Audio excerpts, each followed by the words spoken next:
Hello po mga kapatid. Welcome po sa aking channel ulit. Ito po ang inyong kaibigan, ang inyong host, si Kuya Daisan. At sa mumunting video po na ito, ay nais ko lang po i-flex sa inyo.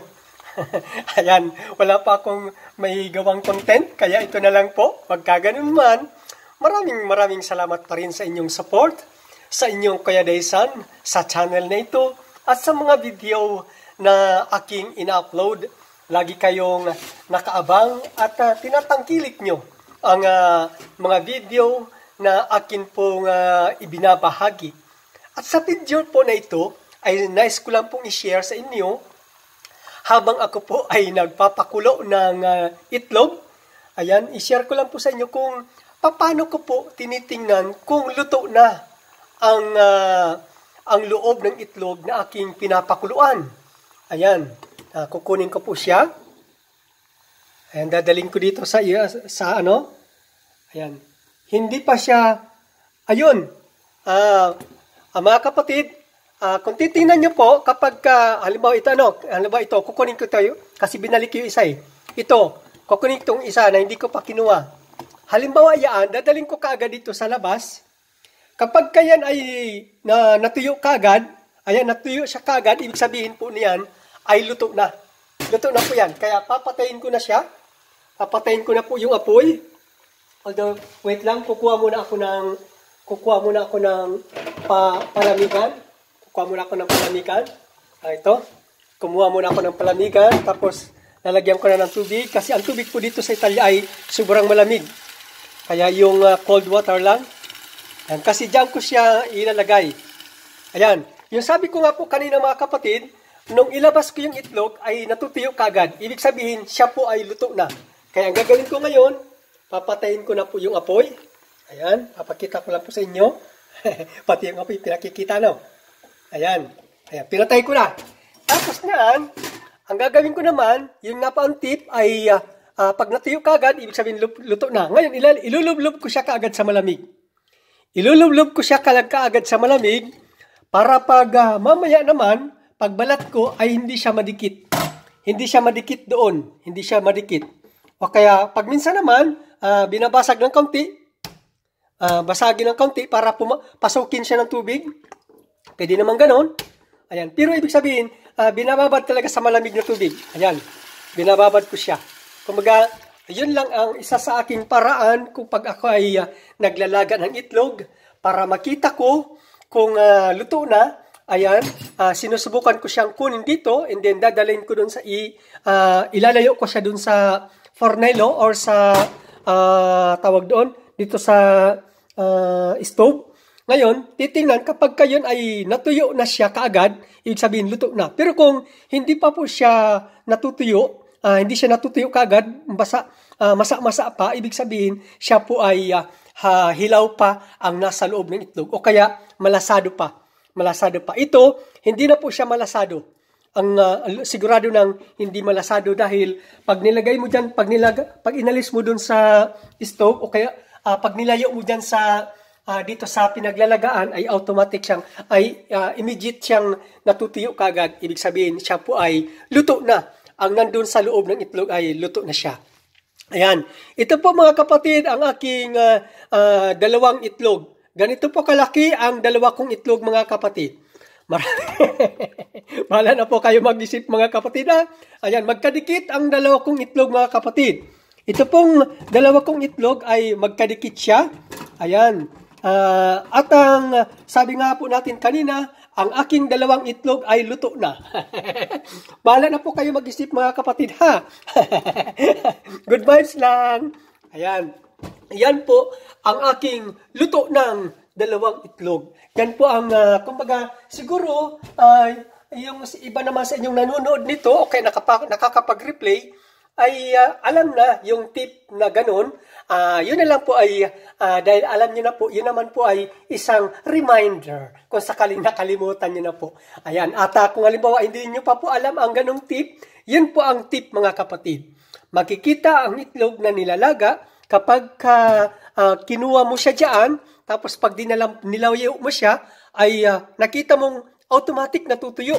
siyempre napapansin naman natin kung natutuyo ibig sabihin luto na. Pero kung hindi pa siya masa-masa pa rin, matagal siya matuyo, ibig sabihin malasado pa. Ayan po mga kapatid, ang inyong kapatid na Kuya Daysan, mayroong itlog na hindi na malasado. Lutong-luto na ang itlog ni Kuya Daysan. Maraming salamat po mga kapatid sa content na ito. Ganun lang po ang aking content. Ayan, lumabo ang aking nailob na ang camera. Wait lang po, pupunasan ko lang. Ayan, ibinalik ko po ang camera, malinaw-linaw na kasi kanina ay medyo malabo kasi naitapat ko dito. Siyempre yung vaporin niya, yung tumataas na water vapor, water vapor ay kumbaga nakakaano sa camera. Kaya malabo-labo na. Anyway, yun nga po sabi ko sa aking itlog, tungkol sa aking itlog. Ayan mga kapatid, kung sakali man po mga kapatid na nagustuhan mo ang aking pataratara na ito, ang aking yaw-yaw tungkol sa aking dalawang itlog na hindi yan magkaiwalay. Magkadikit po mga kapatid ang aking itlog. Kung nagustuhan niyo po ang aking dalawang itlog ay paki-like and share and paki-comment po sa ibaba below on this video and please subscribe my channel, lalong-lalo na po sa hindi pa nakapag-subscribe. At sa pag-subscribe po ninyo, please hit the notification bell para lagi kang updated every time na mayroon pa akong ina-upload na panibagong video. Mga kapatid, maraming salamat po sa inyong pag-aabang sa aking mga video, lalong-lalo na dito sa aking dalawang itlog. Ayan, sa pag-aabang ninyo sa dalawang itlog ni Kuya Daysan.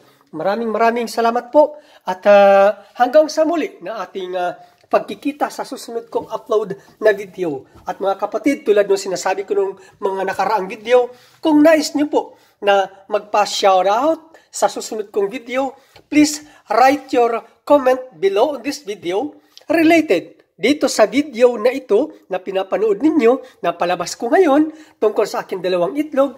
Yan, pakisulat po ng inyong komento tungkol sa itlog na ito at pagkatapos nyo pong magsulat ng komento tungkol sa dalawang itlog na ito, sa tips na ito, sa dalawang tips na ito, ay pakidugtong nyo po yung Kuya Daysan, pa-shout out sa susunod mong video para ma-shout out ko po kayo. Pero kung gusto niyo lang po mga kapatid, wala naman pong sapilitan. Kung gusto niyo lang po. Anyway, maraming salamat po muli. Ayan, pinapahaba ko lang po ang aking video. Kaya sige lang ang aking pataratara para at least umabot ng mahaba-haba na video.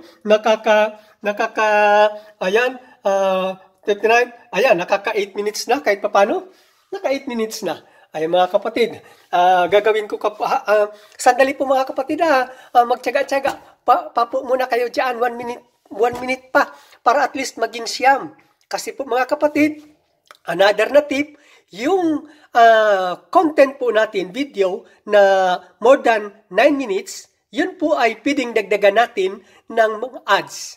Ayan, pwede po natin dagdagan ng ads kasi yung less than 9 minutes, hindi po natin yung madadagdagan.